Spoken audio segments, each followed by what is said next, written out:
I do every day, Mum? What do I do?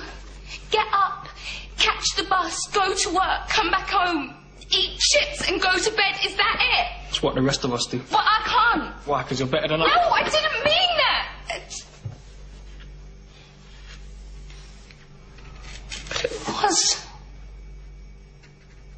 It was a better life. And I don't mean all the travelling and seeing aliens and spaceships and things. That don't matter. The doctor showed me a better way of living your life. You know he showed you too. That you don't just give up.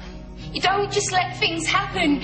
You make a stand. You say no. You have the guts to do what's right when everyone else just runs away. This is today's flat Earth. The fact that we live in the cutting edge of human evolution. The cutting edge of how far humanity has come.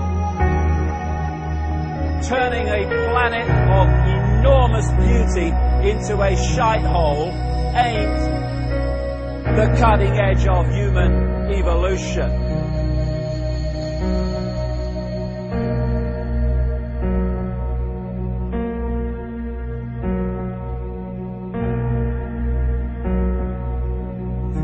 As Michael Elner said, just look at us. Everything is backwards. Everything is upside down. Doctors destroy health. Lawyers destroy justice. Universities destroy knowledge. Governments destroy freedom. The major media destroys information. And religions destroy spirituality. I think there's more to know here. We always kill the guys who try and help us. Isn't that strange? We let the little demons run amok. Always. John Lennon, murdered. John Kennedy, murdered. Martin Luther King, murdered. Gandhi, murdered. Reagan, wounded. Down. Bad fucking choice.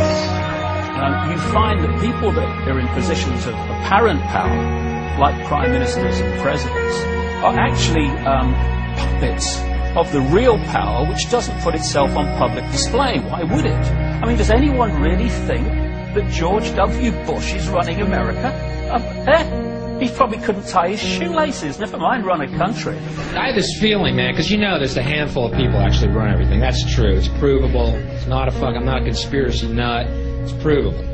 Handful, very small elite run and own these corporations, which include the mainstream media. I have this feeling who's ever elected president, like Clinton was, no matter what your promises you promise on the campaign trail, blah, blah, blah, when you win, you go into this smoky room with the 12 industrialist, capitalist scumfucks who got you in there, and you're in this smoky room, and this little film screen comes down, and a big guy in a cigar, roll the film. And it's a shot of the Kennedy assassination from an angle you've never seen before.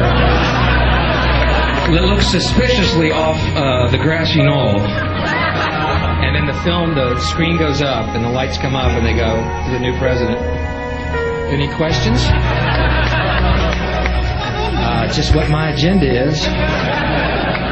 First we bomb Baghdad. You got it. What I am is frustrated at watching Orwell's 1984 unfold in front of our eyes by the day, while people focus on who shot Phil Mitchell. That is frustrating, because my children and your children, thank you, are going to have to live, indeed, in the timescale, so are we, because we're living in it now, when the most basics of freedoms are being taken away. The average man and woman is in a trance. They get home from work, they don't even talk to their children. They turn the television on, and they let those corporate messages set the agenda in their lives. All you ever hear about in this country is our differences. That's all the media and the politicians are ever talking about, the things that separate us, things that make us different from one another. That's the way the ruling class operates in any society. They try to divide the rest of the people. They keep the lower and the middle classes fighting with each other so that they, the rich, can run off with all the fucking money. fairly simple thing happens to work. You know, anything different, that's what they're going to talk about. Race, religion, ethnic and national background, jobs, income, education, social status, sexuality, anything you can do, keep us fighting with each other so that they can keep going to the bank. Divide and conquer is the motto. And as long as people continue to see themselves as separate from everything else, they lend themselves to being completely enslaved. We've all seen vast herds or flocks of sheep controlled by a sheepdog and an authority figure called a shepherd.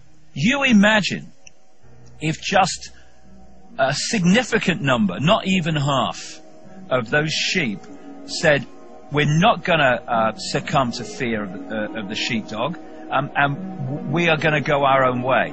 And those sheep start going in their own way, they start expressing their uniqueness, and they stop acquiescing with the authority figure and succumbing to fear. Where's the power of the shepherd now? Where's the power of the sheepdog now? They have no power except in acquiescence by the mass of the sheep to the perceived power that they have. We need to start seeing humanity in these terms very, very quickly. I've seen these ants do great things. And year after year, they somehow manage to pick food for themselves and you. So who is the weaker species? Ants don't serve grasshoppers. It's you who need us.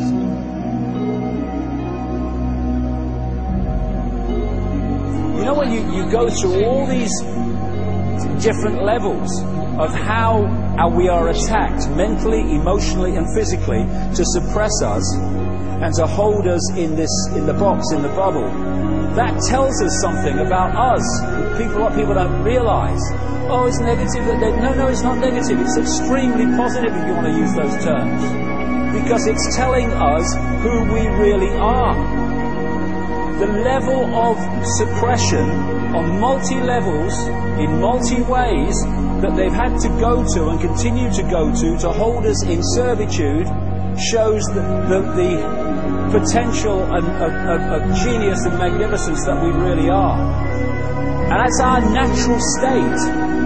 This is the difference between the power of our Creator and anything else, particularly evil. That you can go into a pitch black room full of evil, full of darkness, and light a little candle, and instantly that darkness flees. But you can't do the opposite. You can't go into a well-lit room full of truth and wisdom and righteousness and joy and health and harmony with the universal power. You can't take any amount of darkness and go into that well-lit room and have any effect whatsoever. That is the metaphor which I frequently think of when I think that I'm not empowered. It is the greatest lesson for me, and I think for everybody else, to know that we're on the winning side and that we're winning. Today, a young man on acid realized that all matter is merely energy condensed to a slow vibration, that we are all one consciousness experiencing itself subjectively. There is no such thing as death. Life is only a dream, and we are the imagination of ourselves. Here's Tom with the weather.